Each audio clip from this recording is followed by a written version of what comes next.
নবী করিম সাল্লাম তাদেরকে দায়ী বানিয়ে মক্কা মদিনায় পাঠাইলেন যে আগামী বছর যখন হজের মৌসুমে আবার আসবে তখন তোমরা দাওয়াত দিয়ে আরো কিছু মানুষ সংগ্রহ করবে,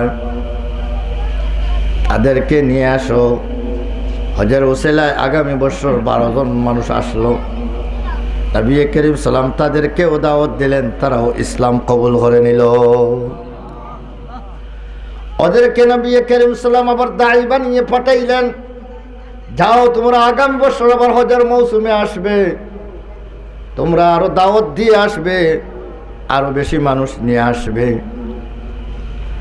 তখন ওদের মেহনতে আগামী বছর হজের মৌসুমে আসছে 72 জন। নবী করিম সাল্লাম ওদেরকে দাওয়াত, ইসলামের দাওয়াত দিলেন, আল্লাহ তাদেরকে হেদায়ত দিলেন, সবাই ইসলাম কবুল করে ফেললেন। এখন তো মুসলমানের বড় একটা কাফেলা ধীরে ধীরে বড় একটা কাফেলা হয়ে যাইতেছে। ওই 72 জনের কাফেলা যখন ইসলাম কবুল করলো তখন ওরা নবী করিম সাল্লামকে দাওয়াত দিল, হুজুর মক্কা নগরীতে আপনি বড় কষ্ট করতেছেন, ইসলামের দাওয়াত দিয়া বিভিন্ন নির্যাতনের শিকার হইতেছেন, আপনি আমাদের দেশে চলে আসেন, মদিনায় চলে আসেন, আমরা আপনাকে হেফাজত করব। আমাদের বিবি বাচ্চাকে যেভাবে হেফাজত করি, শত্রুর আক্রমণ থেকে আমাদের বিবি বাচ্চাকে যেভাবে হেফাজত করি, আপনাকে হেফাজত করব সেইভাবে। আমরা একজন দুনিয়াতে থাকা অবস্থায় আপনার উপরে কেউ আঘাত করতে পারবে না। নবী করিম সাল্লামকে তারা হিজরতের দাওয়াত দিল। নবী করিম সাল্লাম তাদের দাওয়াতকে কবুল করলেন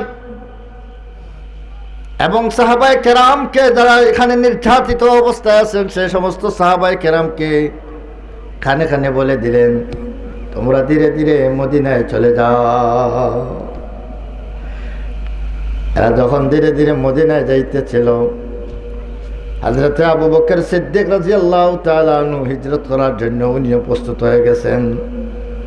নবী করিম সাল্লামের বাল্য বন্ধু, নবীর বাল্য বন্ধু, দুঃখে সুখে সব সময় সাথে ছিলেন। হযরত আবু বকর সিদ্দিক মক্কা ছেড়ে চলে যাবেন, নবী করিম সাল্লাম মক্কায় একা রইবেন, এটা তো হইতে পারে না। এই জন্য নবী করিম সাল্লাম আবু বকর যখন অনুমতি চাইতে গেলেন, হুজুর আমাকে অনুমতি দেন, কাফিরদের এই যন্ত্রণা সহ্য করতে পারতেছি না, আমিও হিজরত করে মদিনায় চলে যাই। নবী করিম সাল্লাম বললেন, আবু বকর তুমি একটু অপেক্ষা করো, আমি আশা করি আল্লাহ পাক আমাকেও অনুমতি দিয়ে দিবে।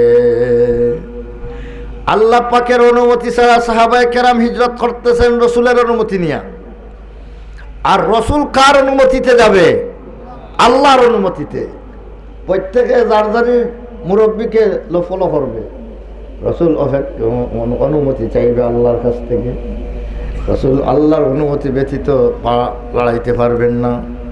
এই জন্য নবী করিম সাল্লাম বললেন, আবু বকর রে, আমি আশা করি আল্লাহ আমাকে অনুমতি দিয়ে দিবে, তুমি একটু অপেক্ষা করো, তুমি আর আমি একসাথে হিজরত করব। আবু বকর রাদিয়াল্লাহু তাআলা আনহু তখন থেকে অপেক্ষায় রইলেন। কিছুদিন যাইতে না যাইতে আল্লাহ পাকের পক্ষ থেকে হিজরতের অর্ডার হয়ে গেল, নবী আজকে রাত্রেই আপনি হিজরত করেন। কাফিররা আপনার সাথে চরম বেয়াদবি করার তারা পরিকল্পনা করেছে, আপনাকে জীবনে খতম করে দেওয়ার পরিকল্পনা করেছে। আপনি আজকে রাত্রেই আপনি মক্কা ত্যাগ করেন। নবী করিম সাল্লাম মক্কা ত্যাগ করলেন আবু বকর রাদিয়াল্লাহু তাআলা আনহুকে সাথে নিয়ে। সফর অনেক লম্বা সফর হইল। যাইতে যাইতে যখন মদিনা মুনাওয়ারার মধ্যে গিয়া নবী করিম সাল্লাম পৌঁছলেন, সাহাবায়ে কেরাম অপেক্ষায় ছিলেন। নবী করিম সাল্লাম মদিনায় আসতেছেন, মদিনার আনসাররা অপেক্ষায় ছিল। দুপুর পর্যন্ত, সকাল থেকে দুপুর পর্যন্ত শহরের বাহিরে অপেক্ষা করতো, আমাদের নবী আসতেছেন, রাস্তার দিকে চাইতেছে। যখন একদিন নবী করিম সাল্লাল্লাহু আলাইহি সাল্লাম যখন পৌঁছে গেলেন সাহাবায়ে কেরাম খুশিতে বাগবা। সেই সময় তারা তারানা পড়তে আরম্ভ করলো, আশরাকাল বদরু আলাইনা, আশরাকাল বদরু আলাইনা, তালাআল বদরু আলাইনা, ওয়াক্তাফাত মিনহুল বুদুরু, ওয়াজাবাশ শুকরু আলাইনা, মাদা লিল্লাহি দারি। طلع البدر علينا من ثنيات الوداع। সনিয়াতুল ওয়াদা একটি পাহাড়ের নাম। সেই পাহাড়ের দিক থেকে তারা বলল, সনিয়াতুল ওয়াদা দিক থেকে আমাদের মধ্যে, আমাদের উপরে 14 রাত্রের চন্দ্র আমাদের উপর উদয় হয়ে গেছে। নবীকে তারা তুলনা করলো, উপমা দিল। এটা তসবিহ বলা হয়, উপমা দিল নবীকে চন্দ্রে, 14 রাত্রের চন্দ্রের মতো। নবীর চেহারাও 14 রাত্রের চন্দ্র। 14 রাত্রের চন্দ্রর ধারা যেভাবে মানুষ ফর্সা পায়, আলো পায়, রাস্তা পেয়ে যায়, রাত্রের অন্ধকারেও রাস্তা পেয়ে যায়, ঠিক তদ্রুপ মুহাম্মদুর রাসূলুল্লাহর মাধ্যমে দুনিয়ার মানুষ অন্ধকার গুমরাহির রাস্তা ছেড়ে হেদায়েতের রাস্তা পেয়ে যাইবে। এই জন্য মুহাম্মদুর রাসূলুল্লাহকে 14 রাত্রের চন্দ্রের সাথে তারা তুলনা দিল। তালাআল বদরু আলাইনা মিন সানিয়াতিল ওয়াদাই। সানিয়াতুল ওয়াদা পাহাড়ের দিক থেকে আমাদের উপরে 14 রাত্রে চন্দ্র উদয় হয়ে গেছেন। ওয়াজাবা শুকরু আলাইনা, আমাদের উপরে তার শুকরিয়া আদায় করা ওয়াজিব হয়ে গেল। মাদা লিল্লাহি দাই, যতক্ষণ পর্যন্ত একজন মানুষ আল্লাহকে ডাকনেওয়ালা পৃথিবীতে থাকবে, ততক্ষণ পর্যন্ত আমাদের উপর শুকরিয়া আদায় করতে হবে। মুহাম্মদুর রাসূলুল্লাহর আগমন এটা দুনিয়াবাসীর হেদায়েতের ব্যবস্থা। এজন্য সবাই শুকরিয়া আদায় করতে হবে। বেরাদারান ইসলাম, এই ধরনের তারানা পড়তে পড়তে নবীকে মদিনার ভিতরে ঢুকাইয়া নিল তারা। বলেন তো সেই সময় তারানাটা তারা নবীকে দেখিয়া পড়ছে না না দেখিয়া? বলেন না, তারা নবীকে দেখিয়া পড়লো না না দেখিয়া? বাস্তবিক তো সানিয়াতুল ওয়াদা পাহাড়ের দিক থেকে নবী আসতেছেন, তাই বললো তারা মিন সানিয়াতুল ওয়াদা, সানিয়াতুল ওয়াদার দিক থেকে নবী আসতেছেন। হ্যাঁ, চন্দ্র উদয় হয়ে গেছে, চন্দ্র উদয় হয়ে গেছে। আশরাকাল বদরু আলাইনা, বদরের মানে 14 রাত্রের চন্দ্র। বলেন তো, তারা তো নবীকে দেখিয়ে এই তারানাগুলা পড়েছে। আমরাও যদি নবীকে দেখতে পাই ইনশাল্লাহ আমরাও পড়বো কিনা? পড়বো না? নবীকে যদি আমরা দেখতে পাই আমাদের দিকে আসতেছেন, ইনশাল্লাহ আমরা এমন বেয়াদব নয়, আমরা সবাই নবীর সম্মানার্থে দাঁড়িয়ে দাঁড়িয়ে সবাই তারানা পড়তে আরম্ভ করব। কি বলেন, পড়বেন না পড়বো না? কিন্তু আমরা তো দেখি না, নবী আসলেন না, কোন সময় গেলেন না, আসলেন না গেলেন, কিছুই দেখি না। এখন কিসের উপরে আমরা তালাল বদরু পড়ব? বলেন তো। সানিয়াতুল ওয়াদার দিক থেকে নবী আসতেছেন, এই তো তারানার মধ্যে আছে। আমাদের দেশে তো সানিয়াতুল ওয়াদা কোনো পাহাড় নাই, তাহলে নবী কোন দিক থেকে আসতেছেন? আমরা কি কথা? এটা তো ওরা বলছিল, তাদের কথা তো বাস্তব ছিল, বাস্তবতার ভিত্তিতে বলেছে। আমরা কিসের ভিত্তিতে বলি? এই জন্য বেরাদারানে ইসলাম, খালি শুনলে মজা লাগে এই জন্যই পাগল হবেন না। শুনলে মজা লাগলেই হয় না, বুঝতে হবে কথাটা সঠিক বলতেছে না ভুল বলতেছে। এটা ভুল কথা বলতেছে। বেরাদারানে ইসলাম, সাহাবায়ে কেরাম নবী করিম সাল্লামকে বরণ করে নিলেন, মদিনার মধ্যে বরণ করে নিলেন। নবী করিম সাল্লাল্লাহু আলাইহি ওয়াসাল্লামের ইসলামের দাওয়াত দিতে থাকলেন। ওই সময় মদিনা যাওয়ার পরে সর্বপ্রথমে আরো এক জাতি আছে যারা ইসলাম কবুল করেছে, ওরা হইল সবাই মুশরিক। তারা শিরিক করত আর হজও করত, আল্লাহ মানে আর ভগবানও মানে। হাজবে কাবা কা কিয়া और गंगा का स्नान भी, हज भी काबा का किया और गंगा का स्नान भी, खुश रहे रहमान भी, राजी रहे शैतान भी। আল্লাহরও রাজি করে শয়তানরও রাজি করে, দুইটা করে তারা, এ কারণে তাদের নাম মুশরিক। যাই হোক, মক্কার মদিনার মুশরিকরা ইসলাম তাদের ভাগ্য উজালা, তারা নবীর নাম জানতো না, নবীর নাম জানে না। ওই ইহুদি আলিমদের মুখ থেকে নবীর নাম শুনলো আর ভাগ্য তাদের উজালা হয়ে গেল, কপাল খুলে গেল তাদের, আর নসিব খুলে গেল তাদের। তাদেরকে আল্লাহ ইসলাম কবুল করার তৌফিক দিলেন। আর যারা নবীর নাম শুনিয়ে শুনিয়ে ওদেরকে ভয় দেখাইতো, তারা মাহরুম হয়ে গেল, তারা বঞ্চিত হয়ে গেল। এরা ইসলাম কবুল করে নিছে। এখন ইহুদিদের মধ্যে থেকে কিছু মানুষ চাইল যে নবী করিম সাল্লামকে দেখবে, যে নবী মদিনাত আসলেন, নবুয়তি দাওয়া নিয়ে আসলেন, সেই নবী সত্যি নবী কি নবী না, এটা তো পরীক্ষা করার দরকার। কারণ তার কাছে পরীক্ষা করার অস্ত্র আছে, ব্যবস্থা আছে। কারণ তাওরাত ইনজিলের মধ্যে নবী আখিরুজ জামানের কিছু গুণাবলী বলা হয়েছে, ওনার কিছু চেহারার রং বলা হয়েছে, ওনার কিছু আখলাক চরিত্র বলা হয়েছে, শরীরের গঠন প্রণালীর মধ্যে কি আছে এটাও বলা হয়েছে। এই জন্য ওরা কিছু পরীক্ষা নেওয়ার জন্য আসলো। হযরতে আব্দুল্লাহ ইহুদিদের সবচেয়ে বড় আলিম হযরতে আব্দুল্লাহ ইবনে সালাম রাদিয়াল্লাহু তাআলা আনহু, ইহুদিদের সবচেয়ে বড় আলিম আব্দুল্লাহ ইবনে সালাম রাদিয়াল্লাহু তাআলা আনহু, উনি নবী করিম সাল্লাল্লাহু আলাইহি ওয়াসাল্লামের আগমনের সংবাদ পেয়ে মদিনায় আসছেন। শুনলে উনি একাএকি প্রথম আসছেন, উনার পিছনে আরো ইহুদিদের বড় জমাত আসছে। উনি একাএকি আগে আসিয়েই নবী করিম সাল্লামকে কিছু প্রশ্ন করার জন্য আসলেন।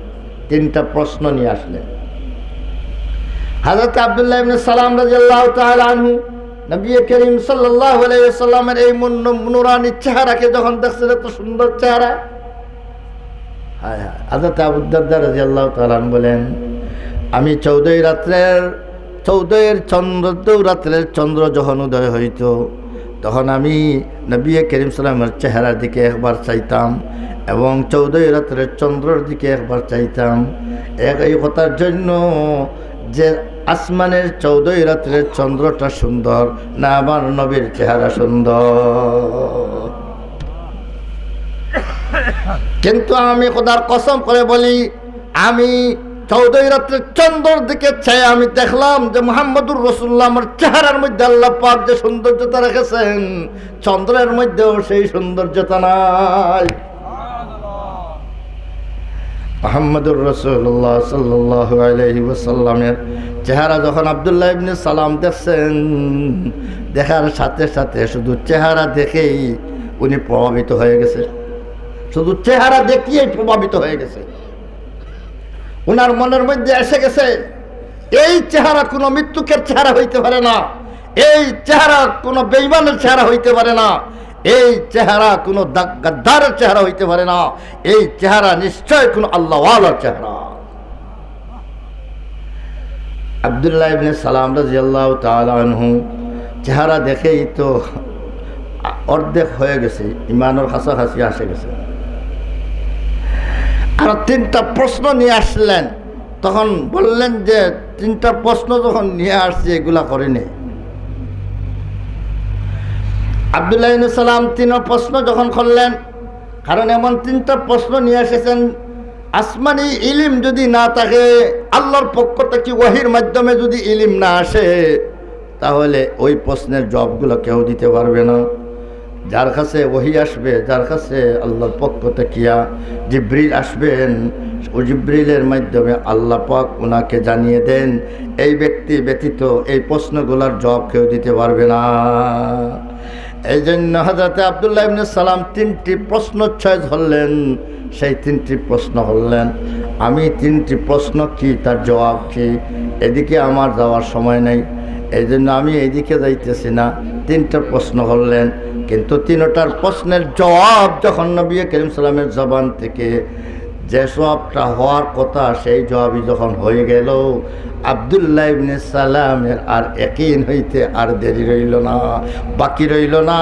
আব্দুল্লাহ ইবনে সালাম সাথে সাথে কলিমা পড়ে মুসলমান হয়ে যান। পড়ে না আশহাদু আল্লা ইলাহা ইল্লাল্লাহু ওয়া আশহাদু আন্না মুহাম্মাদান আবদুহু ওয়া রাসূলুহু। আব্দুল্লাহ ইবনে সালাম যখন মুসলমান হয়ে গেলেন, মুসলমান হওয়ার পরে নবী করিম সাল্লাল্লাহু কাছে অনুরোধ করলেন, ইয়া রাসূলুল্লাহ, আপনার কাছে এখন ইহুদিদের এক জামাত আসবে, এক দল আসবে। হুজুর, আমি যে মুসলমান হয়ে গেছি এই কথাটা ওদেরকে বলবেন না। আমি যে মুসলমান হয়ে গেছি ওদেরকে, আমি মুসলমান হয়ে গেছি এই কথাটা ওদেরকে বলবেন না। তবে ওদেরকে আমার সম্পর্কে ওদেরকে প্রশ্ন করবেন, আমি তাদের মধ্যে কোন মর্যাদা রাখি, কোন অবস্থানে আছি, আমার সম্পর্কে তাদের ধারণা কি, এটা তাদেরকে প্রশ্ন করবেন। হযরত আব্দুল্লাহ ইবনে সালাম পর্দার আড়ালে চলে গেলেন। এমন সময় হঠাৎ এমন সময় একটি জামাত বলে একটি জামাত ইহুদি আসছে নবীকে দেখার জন্য। তখন নবী করিম সাল্লাম তাদেরকে প্রশ্ন করলেন, কাইফা ফীকুম আব্দুল্লাহ, তোমাদের মধ্যে আব্দুল্লাহ ইবনে সালাম নামী যে ব্যক্তিটা, ওই ব্যক্তিটার অবস্থা কেমন? তখন তারা এক বাক্যে জবাব দিল, হুয়া আ'লামুনা ওয়া ইবনু আ'লামিনা। আব্দুল্লাহ ইবনে সালাম আমাদের মধ্যে সবচেয়ে বড় আলেম, এবং শুধু উনি সবচেয়ে বড় আলিম যে তা নয়, বরং ওনার আব্বাও ছিলেন আমাদের মধ্যে সবচেয়ে বড় আলিম। এই বড় আলিমের ঘরের বড় আলিম আব্দুল্লাহ ইবনে সালাম এত বড় আলিম, কিন্তু আলিম হওয়ার পরে যদি আমল থাকে না, তাহলে ওই আলিমের কোনো মূল্য আল্লাহর কাছে নাই। এই জন্য তারা সাথে সাথে এই কথাও বলল, খায়রুনা ও ইবনু খায়রিনা, আব্দুল্লাহ ইবনে সালাম আমাদের মধ্যে সবচেয়ে বেশি ভালো মানুষ, এবং ওনার আব্বাও ছিলেন আমাদের মধ্যে সবচেয়ে উত্তম ব্যক্তি। তাহলে আমলেরও সনদ সার্টিফিকেট দিয়া দিল। মানে বা আমল আলিম, ইলিম আছে আমল নাই এমন আলিম নয়, ইলিম আছে আমল আছে এমন বা আমল আলিম হইলে আব্দুল্লাহ ইবনে সালাম। তো আব্দুল্লাহ ইবনে সালাম রাদিয়াল্লাহু তাআলা আনহু সম্পর্কে যখন তারা এত সুন্দর মন্তব্য পেশ করল, বা যা বাস্তব,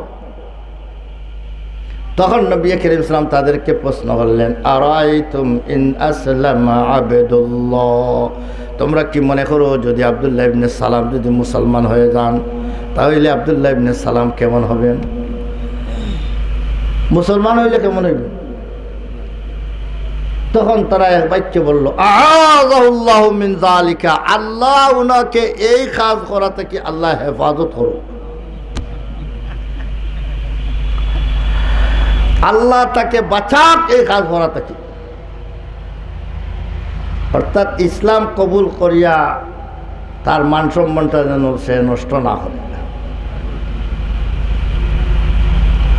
সে বড় সম্মানী মানুষ, বড় মানুষ, বড় ইলিমালা, আল্লাহ তাকে এই জঘন্যতম অপরাধ করা থেকে আল্লাহ তাকে যেন হেফাজত করে।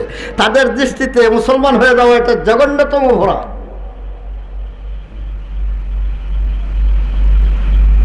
তখন নবী করিম সাল্লাল্লাহু আলাইহি ওয়াসাল্লাম আবার তাদেরকে প্রশ্ন করলেন, আব্দুল্লাহ কেমন মানুষ?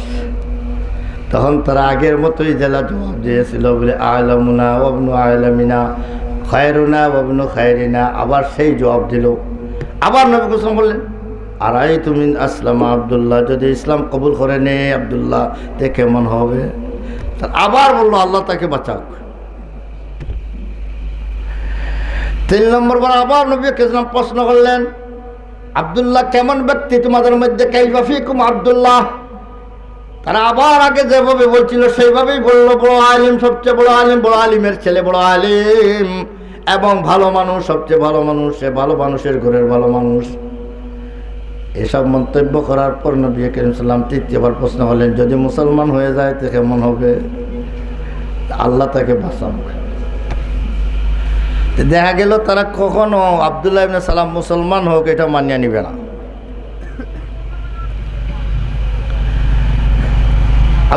এই যে প্রশ্ন নবী করিম সাল্লাল্লাহু আলাইহি ওয়াসাল্লাম করলেন আর তারা আ'লামুনা বলল, তিনবার প্রশ্ন করলেন। একবার প্রশ্ন করলেও তো হয়, তিনবার কেন করেন? তিনবার প্রশ্ন করার কারণ হইল, একবার কোনো সময় কোনো মানুষে কোনো একটা কথা রুষে রুষে বলে দে, বেখেয়ালে হয়ে যায়। খেয়াল ছাড়াই রুষে মুখ দিয়া হঠাৎ করে বাহির হয়ে গেছে, এমন তো হয় না। তো পরবর্তীতে বলতে পারে তার এই কথা দেখে তাকে যদি দলিল ধরা যায় তো সে বলবে এটা আমি বেখেয়ালে বলে দিছি। দুইবার বলার পরে 3 নম্বর বার আবার যখন বলবে, এখন তো আর বেখেয়াল বলতে পারবে না, কতবার বেখেয়াল হবে? তাহলে তো তোমরা বাস্তবই বলেছো। তাহলে সবচেয়ে বড় আলিম যদি হয় তাহলে সাধারণ মানুষের দায়িত্ব কি? সাধারণ মানুষের দায়িত্ব হবে বড় আলিম যে কথা বলবে, বড় আলিম যা বলবে সাধারণ মানুষ তা মানিয়ে চলবে। এটাই হইল সাধারণ মানুষের দায়িত্ব। আল্লাহ বলেন, ফালাউলা নাফারা মিন কুল্লি ফিরকাতিন মিনহুম তাইফাতুন লিয়াতাফাক্কাহু ফিদ-দীন ওয়া লিয়ানজিরু কওমাহুম ইযা রাজাউ ইলাইহিম লাআল্লাহুম ইয়াহযারুন। একদল মানুষ তোমরা ইলম অর্জনের জন্য, ইলমের মধ্যে গভীর জ্ঞান অর্জনের জন্য তোমরা কেন ঘর থেকে বাইর হও না? আর ঘর থেকে বাইর হয়ে ইলম অর্জন করে, গভীর জ্ঞান অর্জন করে যখন দেশে ফিরবে তখন দেশের মানুষকে আল্লাহর ভয় দেখাইবে। তাহলে তোমাদের ভয় দেখানোর দ্বারা হয়তো আশা করা যায় তারা যেন জাহান্নাম থেকে বেঁচে যাবে। তাহলে সাধারণ মানুষের দায়িত্ব কি দিলেন আল্লাহ? বলো আলিমের দায়িত্ব দিলেন, ইলম অর্জন করছো, তোমার দেশবাসীকে, তোমার স্বজাতিকে তুমি আল্লাহর পথে আহ্বান করো, দাওয়াত দাও। এবং সাধারণ মানুষের দায়িত্ব দিলেন, তোমরা বড় আলিম যা দাওয়াত দিবে তা মানিয়ে তোমরা জাহান্নাম থেকে বাঁচার চেষ্টা করো। তাহলে বড় আলিমের কথা মানার দরকার নেই না? দরকার না। এই জন্য ওরা যখন আ'লামুনা বলল, সবচেয়ে বড় আলিম এবং সবচেয়ে আমলওয়ালা আলিম বলল, তাহলে আমলওয়ালা আলিম যা করবে তা মানার দরকার নেই না? মানার দরকার না। তিনবার এই জন্য তাদের স্বীকারোক্তি নিলেন। এখন আব্দুল্লাহ ইবনে সালাম পর্দার আড়ালে ছিলেন, বাহির হয়ে গেছেন। বাহির হয়েই তাদের সামনে, সবার সামনে উঠে জোরে জোর সুরে বলেন, আশহাদু আল্লা ইলাহা ইল্লাল্লাহু ওয়া আশহাদু আন্না মুহাম্মাদান আবদুহু ওয়া রাসূলুহু। আব্দুল্লাহ ইবনে সালাম প্রকাশ্যে ইসলামের ঘোষণা দিয়ে দিলেন। আল্লাহ ওয়াহদাহু লা শারীকা লাহু, মুহাম্মদ রাসূলুল্লাহকে আল্লাহ রসুল স্বীকার করে নিলেন, ইসলাম কবুল করে নিলেন। এখন তারা এখনো মজলিসে রয়েছে, এমত অবস্থায় তাদের কথা আগের কথাকে পাল্টিয়ে দিল। উঠিয়া বলে, ওরা কি বলে? হুয়া শাররুনা ওয়া ইবনু শাররিনা। আব্দুল্লাহ ইবনে সালাম আমাদের মধ্যে সবচেয়ে নিকৃষ্টতম ব্যক্তি, তার বাপও ছিল আমাদের মধ্যে সবচেয়ে নিকৃষ্টতম, অর্থাৎ খারাপের গরু খারাপ। আগে বললো বালা গরু বালা, এখন কয় খারাপের গরু খারাপ। হযরত আব্দুল্লাহ ইবনে সালাম বললেন, হুজুর আমার সম্পর্কে ওরা যে আগে যে মন্তব্য করেছে, আমাকে ভালো বলেছে, সবচেয়ে বড় আলিম বলেছে, ওরা যদি আগে জানতো আমি মুসলমান হয়ে গেছি তাহলে এই মন্তব্য করতো না। এই জন্য আমি বলছিলাম আমি মুসলমান হয়েছি বলে এ কথাটা ওদেরকে বুঝাইবেন না। ইহুদি কওম, ইহুদি গোষ্ঠী মানুষের উপরে তুহমত লাগানোর জন্য 1 নম্বর ফার্স্ট ক্লাস। ইহুদিরা এমন ইহুদি জাতি যারা মূল থেকেই শত্রু, ইসলামের শত্রু, মূল থেকেই ইসলামের শত্রু। আজ যে ফিলিস্তিনের মধ্যে আজকে মুসলমানকে গণহত্যা করতেছে, এটা তাদের জন্মগত স্বভাব হইল মুসলমানদেরকে ধ্বংস করার। তাদের মনোভাব, তারা ইসলামকে সবচেয়ে শত্রুতার নজরে দেখে, সবচেয়ে খারাপ নজরে তারাই দেখে। তাইলে এটা তো তারা করবে। আব্দুল্লাহ ইবনে সালাম তো মুসলমান হয়ে গেলেন, আব্দুল্লাহ ইবনে সালাম মুসলমান হয়ে গেলেন, কিন্তু ওরা তো আর ইসলাম কবুল করলো না। কিন্তু তাদের তো দায়িত্ব ছিল এটা, বড় আলিম যদি মানলে তাকে আর বড় আলিম মানলে, সে যখন ইসলামকে স্বীকার করলো, তাহলে তো তোমরাও ইসলামকে স্বীকার করার তোমাদের দায়িত্ব ছিল। তাকে বড় আলিম মানলে আবার তার কথা তার পথে চলবে না, এটা তো হইতে পারে না। আমাদের দেশে এই জন্য উলামায়ে দেওবন্দকে আমরা মানি। আমাদের থেকে বড় আলিম ছিলেন উলামায়ে দেওবন্দ যারা ছিলেন, ওরা বড় আলিম। তাই বড় আলিম হওয়ার কারণে তাদের কথা আমরা তাদের অনুসরণ করি। এখনও পৃথিবীর মধ্যে উলামায়ে দেওবন্দের উলামায়ে কেরামের ফতোয়া বিশ্বের মধ্যে এখনও গ্রহণযোগ্য। দেওবন্দের উলামায়ে কেরাম যদি কাউকে যদি গুমরা বলে, তাকে সবে গুমরা মানিয়ে আনে। কাউকে যদি হকের পথে মানে, তাহলে সবাই হকের পথে মানিয়ে আনে। এই জন্য উলামায়ে দেওবন্দের কে আমরা ফলো করার দরকার, যেহেতু ওরা বড় আলিম। অনেক সময় আমরা দুঃখের মধ্যে পড়ে যাই, উলামায়ে দেওবন্দ উনারা কি বুঝে, তবলিগ আমরা করি, আমরা জানি দেওবন্দি আলিমরা তারা মাদ্রাসায় পড়ে, তারা কি বুঝবে তবলিগ কোনটা হোক আর না হোক। এলে ওলামায়ে কেরাম চিনে না, বুঝে না, তুমি চাইছিল্লা দিয়ে সব বুঝি নিলা। যাদের জীবন অফ করে দিল ইলমের তরে, জীবনটাও অফ করে দিল ইলম বুঝার জন্য, আর তুমি চাইছিল্লা দিয়ে তিন চিল্লা দিয়ে সব বুঝে নিলা। এই জন্য যারা ওলামায়ে কেরামকে রাখিয়া তবলিগ করে, তারা বেশি দূর নয়, অদূর ভবিষ্যতে এরা একটি গুমরাহ দলে পরিণত হবে।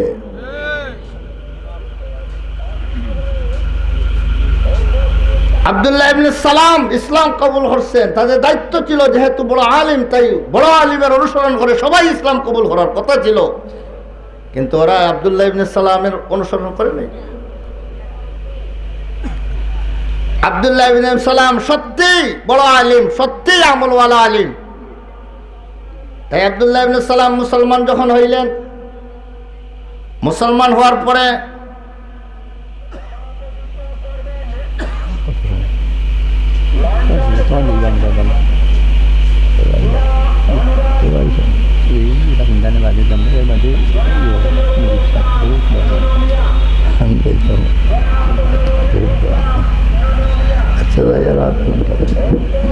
ব্রাদারান ইসলাম, আব্দুল্লাহ ইবনে সালাম রাদিয়াল্লাহু তাআলা আনহু ইসলাম কবুল করার পর চিন্তা করলেন, তাওরাতের মধ্যে যা কিছু আছে সব তো আমল করলাম, এখন ইসলাম পাইলাম, কোরআন পাইলাম, কোরআনে যা আছে সব আমল করব। এবং তাওরাতের মধ্যেও কিছু অনেক ভালো কথাগুলো আছে, তাওরাতের মধ্যে আছে যেগুলা কোরআনের সাথে সাংঘর্ষিক হবে, সেগুলা ছেড়ে দিব। কোরআন যা বলবে মানব, তাওরাতের কথা মানব না। আর যদি কোরআনের সাথে তাওরাতের কোনো কথাটা, কোনো আমলটা সাংঘর্ষিক হয় না, অর্থাৎ তাওরাতে আছে, কোরআন এর বিরোধিতা করে নাই, উল্টা কিছু বলে নাই, এই ধরনের ফাঁকে ফাঁকে কোরআনের উপরেও আমল করব, তাওরাতের উপরেও আমল করে দেব। উদ্দেশ্য কি? বেশি আমল করা। কোরআনের আমল এগুলা তো করবই, আরো তাওরাত থেকে আরো কিছু যোগ দিব। সেই মন মানসিকতা নিয়ে আব্দুল্লাহ ইবনে সালাম রাদিয়াল্লাহু তাআলা আনহু দুইটি আমল প্রথম অবস্থায় আরম্ভ করলেন। একটা হইল ইহুদি ধর্মের বড়দিন হইল শনিবার। তারা বড়দিনকে সম্মান করে, বড়দিনের নামাজের জন্য মসজিদে যায়, গির্জায় যায়, এবং সেই দিন ইবাদত গুরুত্ব সহকারে ইবাদত বন্দেগী করে। আর মুসলমানদের বড়দিন হইল শুক্রবার, তাই মুসলমান শুক্রবারে মসজিদে যায়, বড় জমাতে নামাজ পড়ার জন্য প্রস্তুতি নেয়, বিভিন্ন প্রস্তুতিমূলক অনেক আমল আছে, এগুলা করে। আব্দুল্লাহ ইবনে সালাম মনে করলেন যে মুসলমানদের বড়দিন যেটা শুক্রবার, তা তো মানবই।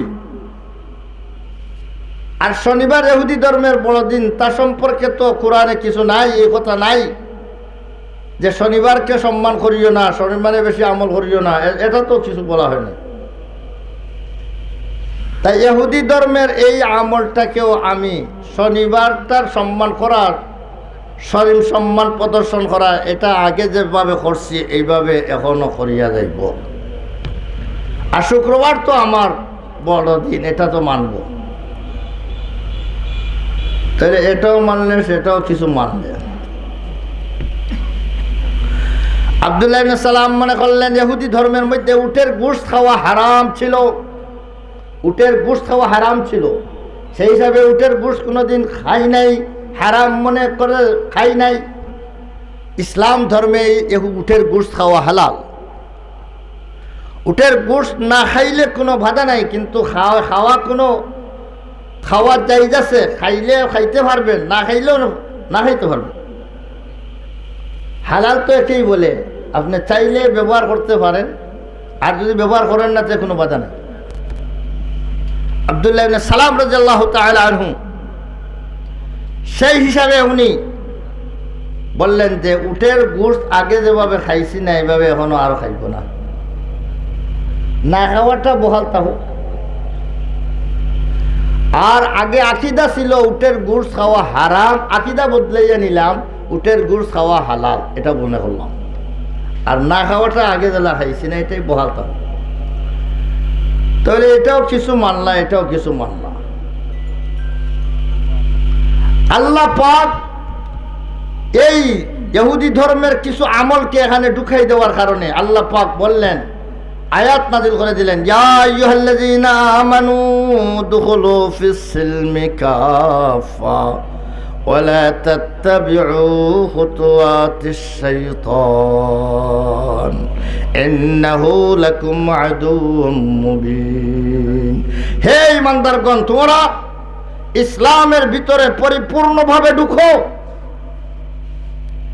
ওয়া লা তাত্তাবিউ খুতুওয়াতিশ শাইতান, শয়তানের পদাঙ্ক অনুসরণ না করো।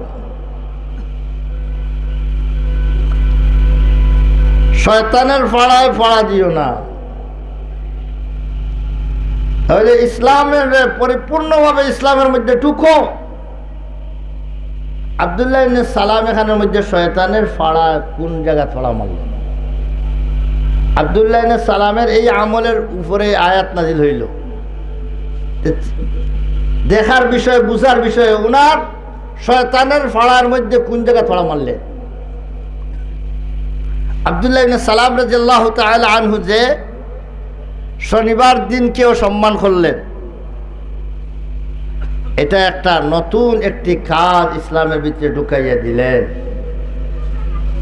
এই জন্য এটার নাম হইল একটা বেদাত। এটাকে শয়তানের অনুসরণ, এটা শয়তানের পরামর্শ এটা হয়েছে।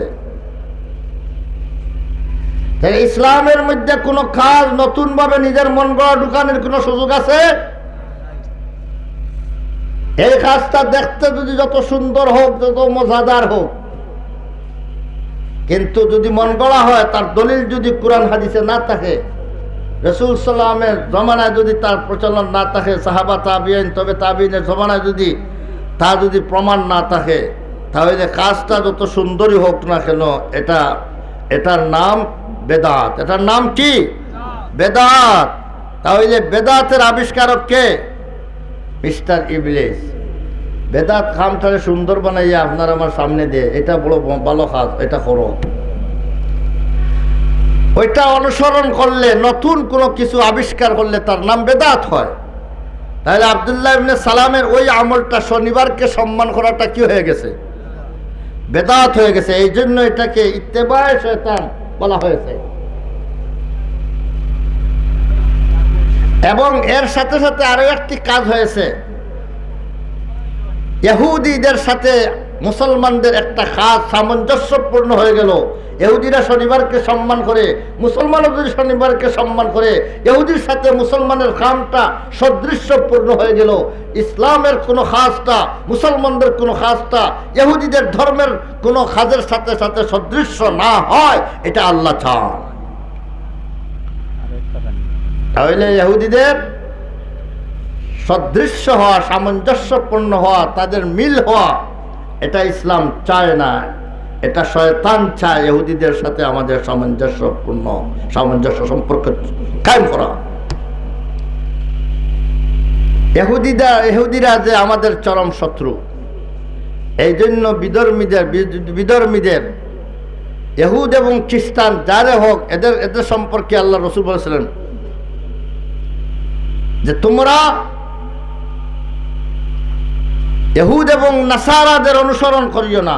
লা তাত্তাবিউন্না সুনানা মান কানা ক্বাবলাকুম শিবরাম বিশিবরিন ওয়া যারাআম বিযারাইন। মুসলমানদের অবস্থা একসময় এমন হয়ে যাবে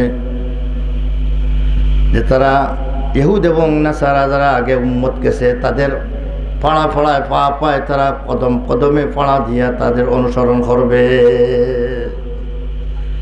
আজ মুসলমান সব দিকেই চায় মুসলমান ইহুদ নাসারাদের অনুসরণ করতে। আজকে মুসলমানদের অবস্থা হয়েছে মুসলমান ইহুদ নাসারা থেকে তার আদর্শ সেখান থেকে আনতে চায়।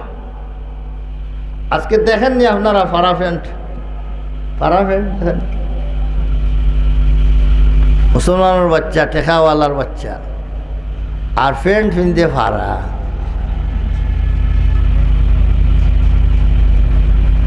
প্যান্টের মাঝে দেখা যায় জানালা দেওয়া, জানালা মাঝে মাঝে জানালা, ভেন্টিলেটার জানালা। এটা কিসের জন্য? কিছু বাতাস ঢুকার। এবার তার চামড়া গুড়ার জন্য তো এটা হইলো। এখন এটা ফাড়া ফ্যানটা কেন ভিনে পরে? এটা কোন খ্রিস্টানকে দেখছে এইভাবে পড়তে, কারণে তার পছন্দ লাগি গেছে। মুসলমান খ্রিস্টানে যা করে এটাই মনে করে এটাই একটি বড় সম্মানী খাল, এটা আদর্শ। খ্রিস্টানের দেখা দেখি মুসলমান এখন কি করছে, প্যান্টটাকে আগে তো খুব লম্বা করছিল, জমিন সিরিয়া তো নিচে, এখন কিন্তু আরো শর্ট করতে করতে হাঁটুর উপরে প্যান্ট নিয়ে আসছে। এখন রান কুলিয়া বেড়ায়। মুসলমান আগে যে তুমি করছিলা পায়ের পানি আইকের নিচে যে কাপড়টা পরিছিল, তার কারণে তুমি একা গুনাহগার হইছ। ওই পানি আইকের নিচে যদি গিরার নিচে যদি কোনো কাপড় যায়, নবী করিম সাল্লাল্লাহু আলাইহি ওয়াসাল্লাম ফরমায় যতখান কাপড় দ্বারা গুড়া হবে অতটুকু জাহান্নামের আগুন দ্বারা জ্বালানো হবে।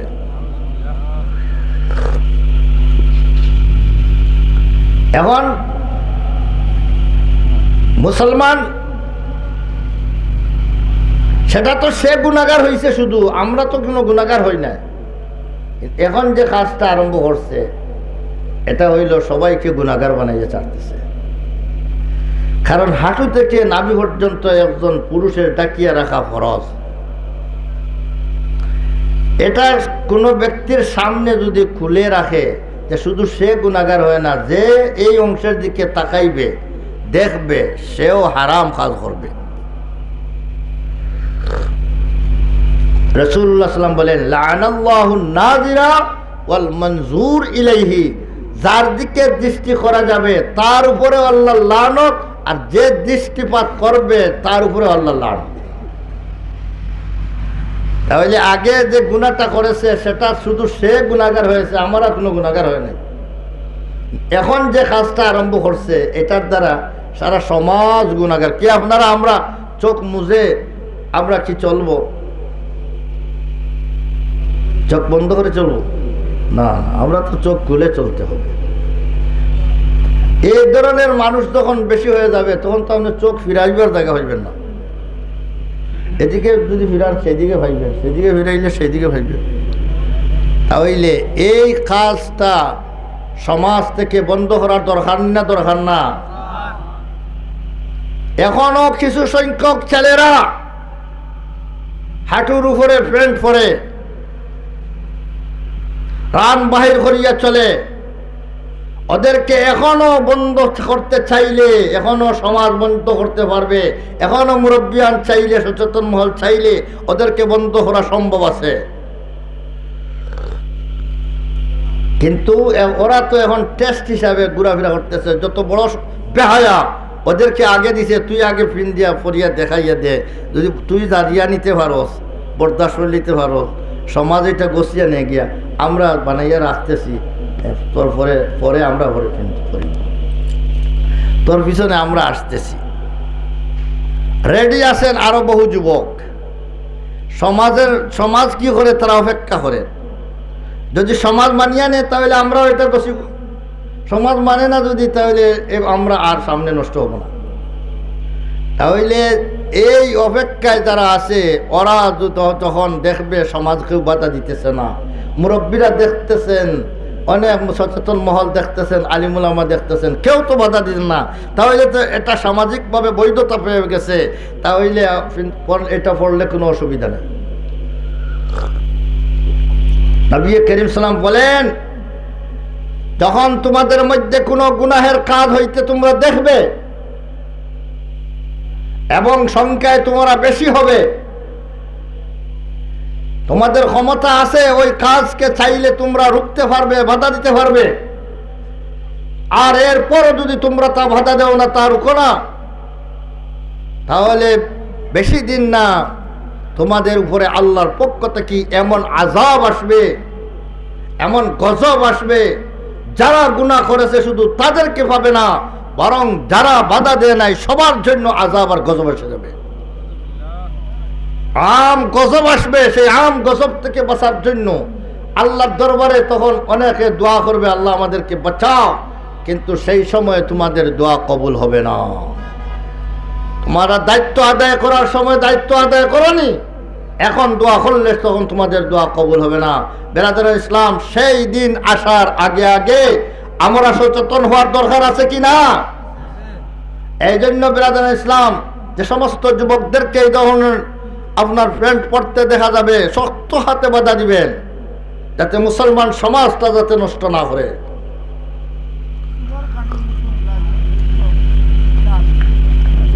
বেরাদারান ইসলাম,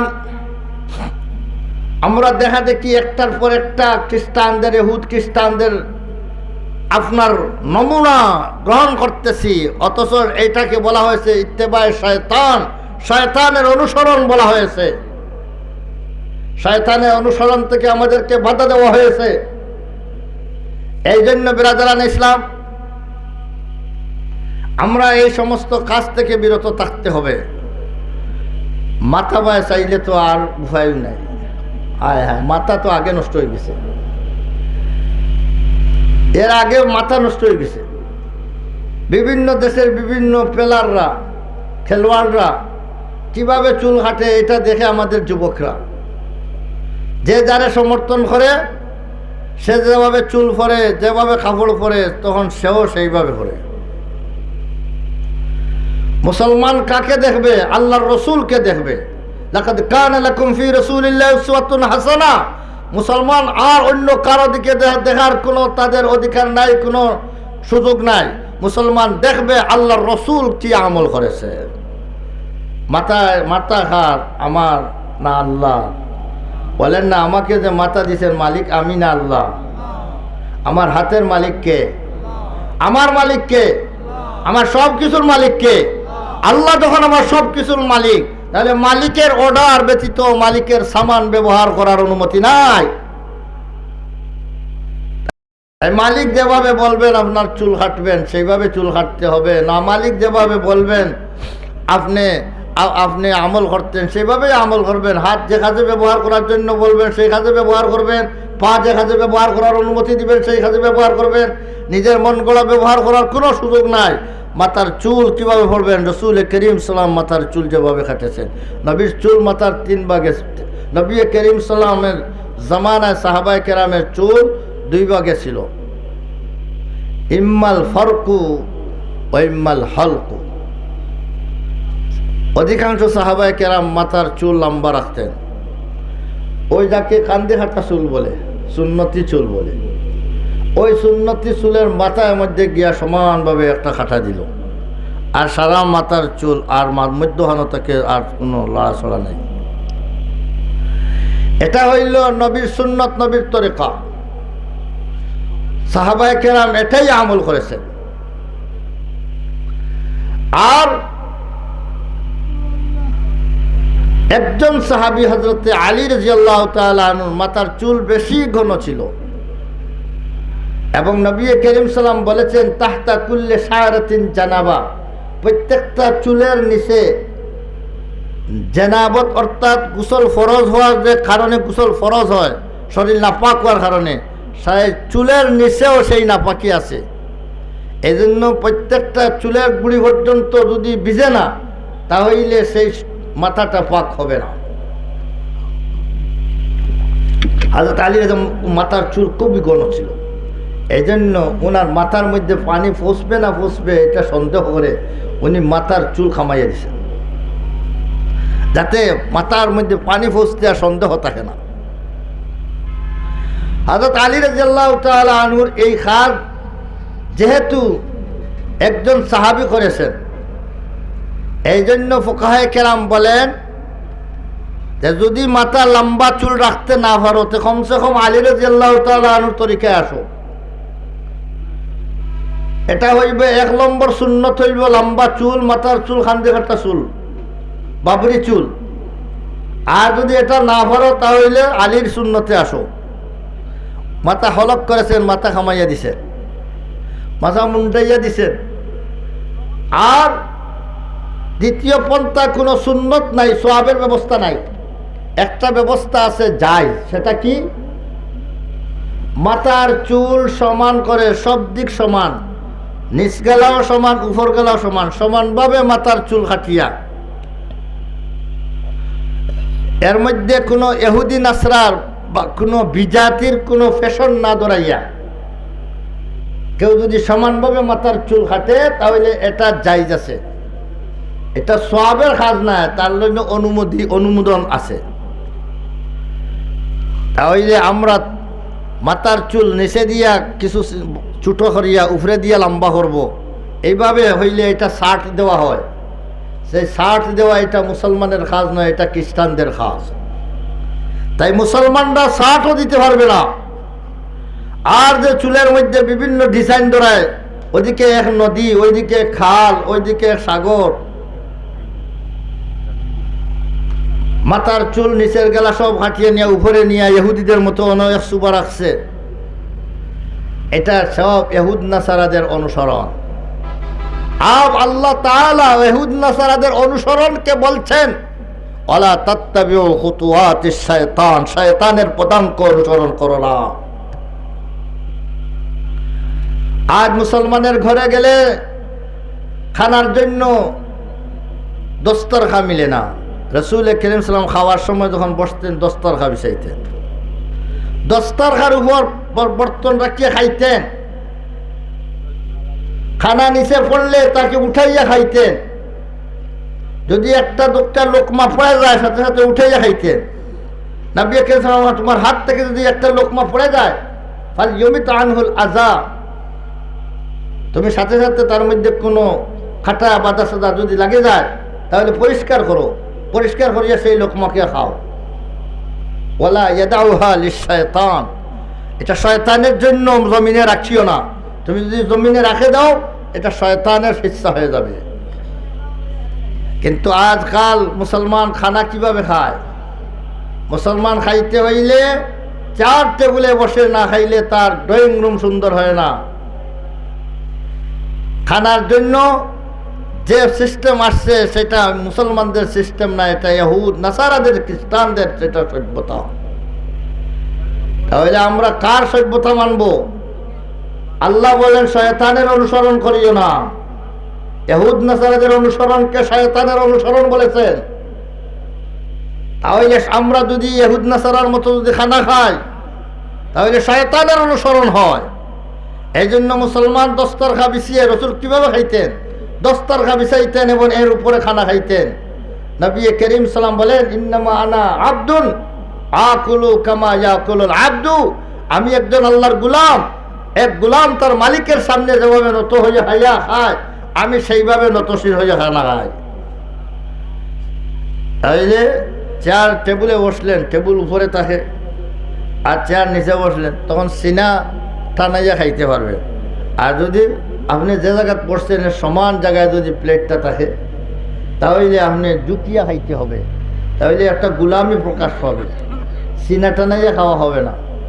তাহলে বসবেন জমিনে, আর সমান জমিনে যেন বসছেন সেই জায়গার মধ্যেই আপনার প্লেটটা রাখবেন। এবং প্লেটের নিচে দস্তরখা থাকবে। এই দস্তরখা রাখা সুন্নত। আজকে দস্তরখা কিয়ামত হয়ে গেছে, 4 টেবিল বাহির হইয়া। আজকে দস্তরখা কোনো বাড়িতে আলিমুল আমাকে দাওয়াত দিলেও দেখা যায় দস্তরখা বাহির করিয়া দিতে পারে না। এমনকি অনেক আলিমের বাড়িতে খাওয়াত গেলেও দেখা যায় যে দস্তরখা বিছায় না। অনেক মাদ্রাসাত খাওয়াত বসলে দেখা যায় দস্তরখা পাওয়া যায় না। এটা কোন ধরনের, কোন পরিস্থিতিতে আসলো? ইসলাম কোন জায়গায় আজকে যাইতেছে?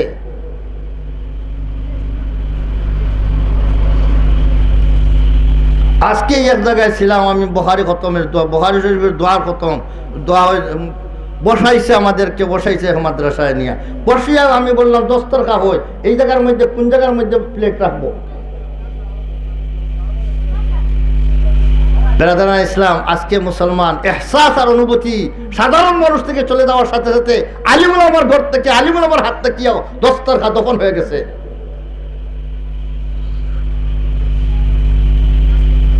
শায়ের এখন কুফুর যদি মক্কা থেকে বাহির হয় তাহলে কুজা মানদ মুসলমান, আর মুসলমানই কোথায় থাকবে? যেখান থেকে ইসলাম বাহির হওয়ার কথা, ওখান থেকে যদি সেই ইহুদ নাসারাদের যদি সদৃশ্য যদি বাহির হয় তো মুসলমানই কোথায় থাকবে? আমি দেখলাম ঢাকা থেকে এক বক্তা আসলো, ও কালকে জলসা ছিলাম, বসিয়া উনি 4 টেবিলে কি সুন্দর খাইতেছে। ওদেরকে লম্বা পয়সা না দিলেও হয় না, আমাদের দেশে 25-30 হাজারের কম দিলে হয় না। ওই ধরনের আন্তর্জাতিক বক্তা। আর কি ইসলাম কই গেছে? ওদের কাছ থেকে কি ইসলাম পাইবে? আমরা মানুষটা নষ্ট হয়েছে, ঢাকার ওয়াজ না হইলে ওয়াজ শুনে না, ঢাকার ওয়াজ না হইলে মসজিদে বসতে চায় না। আর ওদেরকে, সিলেটিদেরকে শুধু ঢাকাইয়াদের পেট ভরানোর জন্য সিলেটিদেরকে রাখা হয়েছে, পয়সা জোগাড় করো আর ঢাকাইয়ার পেট ভরাও। বেঙ্গলিদেরকে খাওয়ানোর জন্য আপনাদেরকে বানানো হয়েছে। সিলেটের আলিমুল আমাদের কদর নাই, নিজের সম্পদের কদর নাই। আমাদের মধ্যে তো কোনো দিন নাই। উড়াল চক্কা কয়টা কথা হইয়া গেল কি, বস তো তার পয়সাগুলো হইয়া গেল গিয়া। বেরাদারান ইসলাম, কি হাসরতের ব্যাপার যে আলিমুল আমার চেয়ারে বসে খায়।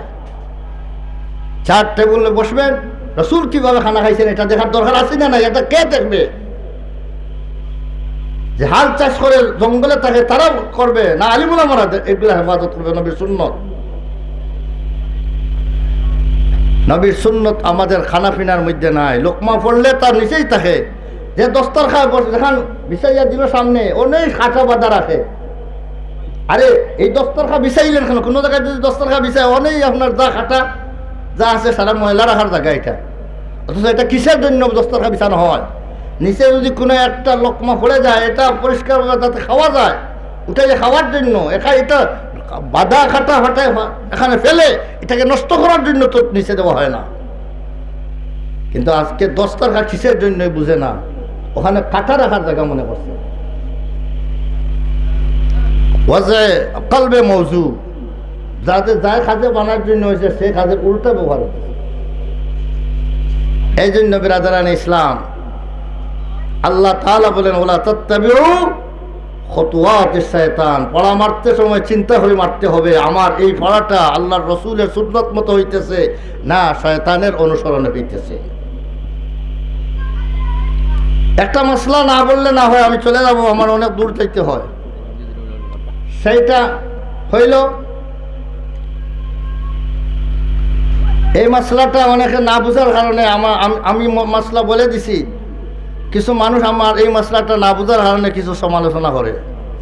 সেটা হইল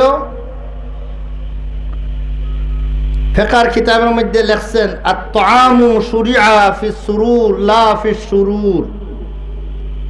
খানা খাওয়া আর খাওয়ানি কোন জায়গায়? যেখানে খুশি হয়, খুশির অনুষ্ঠানে, খুশির উপলক্ষে খানা খাওয়ানি। যেখানে কান্নাকাটি আছে, যেখানের মধ্যে দুঃখ বেদনা আছে, সেখানে কি নাই?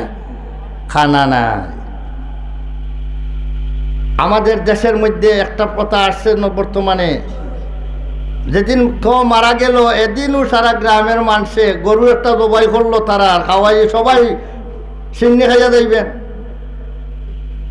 মনে হয় একটা মেহমানদারি, তামদারি আর ধুমধামের অনুষ্ঠান হয়ে গেল এই মরার বাড়ি। এটা মরার বাড়ি না দুমদমের বাড়ি এটা চিনা যায় না। অথচ মরার বাড়ি তো খাওয়ার উদ্দেশ্যে যাওয়াটাই বেদাত। আপনি খাওয়ার জন্য যাবেন না, মুর্দার জিয়ারত উনারকে দফন করার জন্য, হক আদায় করার জন্য যাবেন। বাড়ি পার্শ্বে হয় আপনি চলে আসবেন, কিছু খাইবেন না। আর যখন আপনার বাড়ি যদি বেশি দূর হয় তাহলে তো আপনি মজবুরি, আপনার যেখানে আসছে সেখানের মধ্যে খাওয়ার প্রয়োজন হইলে আপনি খাইতে পারেন। কিন্তু যখন সিন্নি বলে সবাইকে দাওয়াত দিলেন জনতার মধ্যে, আর সামান্য সিন্নি আছে সবাই খাইয়া যাইবেন, তখন তো আপনার ওই মর্দার লাগাবাড়ির বেটা আগে গিয়ে সোফে বসে সুন্দর হইয়া বসে, কারণ সেন্টারের সিটটা তো সে নিবে, কারণ তার বা লাগাবাড়ি পাশের বাড়ি তারই দখল বেশি, গিয়েই বসে আগেও আগে সে খানা খায়। তাহলে এটাকে শিরনি বলবেন কেন? এটা শিরনি খাওয়ার জায়গা নাকি? মুর্দার বাড়ি, এখানের মধ্যে তো চিন্তা আর কাদাখাদির জায়গা, এখানের মধ্যে তো খাইয়া খুশি বাচি করার জায়গা না। হ্যাঁ, দূর দূরান্ত থেকে নিজের আত্মীয় স্বজন কুটুম আছে, ওরা যাইতে পারবে না বাড়িতে, ওদের খানির ব্যবস্থা ওই পার্শ্বে ঘরের বা পার্শ্বের বাড়ির মানুষের এরা তো করবে। ওই মুর্দার যে ঘরের মরা ও ঘরের মানুষকে তো পার্শ্ব এরা একদিন পর্যন্ত খাওয়ানো মুস্তাহাব। সেই হিসাবে ওদের আত্মীয় স্বজন যারা আসছে তাদেরকেও খাওয়াইবে। এটা হইল শুধু যারা আসছে দূর দূরান্ত থেকে যাইতে পারতেছে না, খাওয়ার টাইম হয়ে গেছে, তাদের জন্য জরুরি একটা ব্যবস্থা। আর সবার জন্য যদি ব্যবস্থা করা যায় তাতে তো বোঝা যাবে মরলে একটা খাওয়ার ব্যবস্থা হইল। এই জন্য এই রুসুমাতকে বন্ধ করতে হবে। মরার পরের খানার কোনো ইন্তজাম নাই। 2 নম্বর হইল বিয়া শাদী হয়, দুই গুড়ের বিয়া শাদী হয়, একজন বরের পক্ষ, একজন কন্যার পক্ষ, বরের বাড়ি কন্যার বাড়ি। ওখানের মধ্যে গিয়া দেখেন খান্দাখান্দি কোন জায়গায়? নশার বাড়িতে খান্দাখান্দি খাদাখাদি হয় না কন্যার বাড়ি? কন্যার বাড়ি দেখবেন কি খাদার রুল আরম্ভ হয়েছে। মা একদিকে ফিট, বাপ একদিকে ফিট, ভাই বোন ফিট, পা চলে যাইতেছে, মা কাঁদতেছে, ফিট হয়ে যাচ্ছে, দাঁতে কপট লেগে গেছে, বাপ একদিকে চক্কের ফানি মুছতে মুছতে সমাজে চলতেছে। বেরাদারানি ইসলাম এবারে খালি খাদা খাদি। আর নশা যে বরের বাড়ি, সে বাড়ি শুধু খুশি, নতুন মেহমান আসতেছে, সবাই খুশি, নতুন ঘর সাজাইবে, নতুন পরিবার, নতুন নতুন প্রজন্মের ব্যবস্থা হইতেছে, এটাই সবাই খুশি আর খুশি। তাহলে খানা কোন জায়গায় হবে বলেন? খুশির জায়গা যেন ওখানে না, যেন খাতা কাজি হোক এখানে। শরীয়তের কানুন হইল যেখানে দুঃখ কষ্ট কাদাখাদি আছে সেখানে খানা নাই, আর যেখানে খুশি আছে সেখানে খানা। তাহলে এই দুই গুরুর মাঝে কার বাড়ি খাইবেন? বরের বাড়ি খাইবে। কানুন, শরীয়তের কানুন। সেই হিসাবে কন্যার বাড়ি গিয়া বরযাত্রা 100 জন 200 জন নিয়ে লইয়া গেলেন, বা এক গাড়িও লইয়া যান, গিয়া সবাই খানা খাইয়া যদি আসতে হয়, তাহলে সেই খানাটা শরীয়তের পরিপন্থী। এই ধরনের সাহাবায়ে কেরামের যুগ থেকে নিয়া ইসলামের সেই 3টা যুগ, যে একটা সোনালী যুগ, সেই যুগের মধ্যে সেই প্রথা ছিল না যে কন্যার বাড়িতে খাইয়া পরে আনতে হবে। তাই এই খানাটা আসলে আমাদের সমাজে এসেছে হিন্দু সমাজ থেকে। হিন্দু সমাজ থেকে বরযাত্রার খানা এসেছে। এই খানাটা খাওয়া হারাম, এটা খাওয়া হারাম, যেটা তার না খাইলে তার মেয়েকে বিক্রি করতে দিতে পারবে না, এই জন্য মজবুরান না পারিয়া ঠেকিয়া খাওয়াইতেছে। কিন্তু ওটা তার বাধ্য করেছে, সমাজে বাধ্য করেছে খাওয়াইতে, কিন্তু ওই খানাটা তার উপরে ছিল না। খানা কার উপরে? বরের উপরে। কোন সময়? বাড়িতে নিবে দেবলা, নেওয়ার পরে কন্যাকে নিয়ে মিলামিশা করবে, এরপরে খুশিবাসী হইল যখন, তে একটা খুশির প্রকাশ করো। তুমি আত্মীয় স্বজন বন্ধু বান্ধবকে একটু তোমার তৌফিক আন্দাজা খাওয়াও। সেই খাওয়ানোর নাম অলিমার খানা। অলিমার খানা সুন্নত, আর বরযাত্রার খানা এটা হারাম, এটা রুসুমাত, ইত্তেবায়ে রুসুমাত।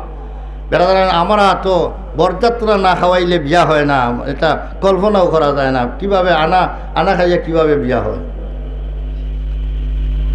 এই রুসমাতরে আমরা মিটাইতে হবে। সমাজে আবার নতুন আবার পুরাতন ধারার জানতে হবে। আমরা কোন দিকে যাত্রা নিয়েছি, আমরা নিশানা কাকে বানাইছি? হিন্দু সমাজের অনুসরণ করি আমরা আজকে বিয়া শাদী হিন্দুর অনুষ্ঠানে পরিণত হয়েছে। আজকে এখানের মধ্যে আপনার হলুদ মহান না কি বলে, হ্যাঁ, গায়ে হলুদ, হায় হায়, এটা একমাত্র হিন্দুদের প্রথা, এটা কোনো মুসলমানদের প্রথা হইতে পারে না। গায়ে হলুদ, বিভিন্ন ধরনের কুসংস্কার বিবাহ শাদীর মধ্যে এসে গেছে, সব হিন্দু আনা রুসমাত এসে গেছে। এগুলা থেকে মুসলমান সমাজ বাঁচতে হবে। আল্লাহ আমাদেরকে সবাইকে বাঁচার তৌফিক দান করেন। আর ওই মাদ্রাসাটা নতুন মাদ্রাসা হয়েছে, সবাই সুনজর রাখবেন এই মাদ্রাসার দিকে। আল্লাহ পাক যেন এই মাদ্রাসাকে কবুল করেন। এই মাদ্রাসাকে যেন এখানে একটা দওরায়ে হাদিস মাদ্রাসা হিসাবে আল্লাহ পাক যেন রূপান্তরিত করে দেন। ওয়া আখিরু দাওয়ানা আলহামদুলিল্লাহি রাব্বিল আলামিন।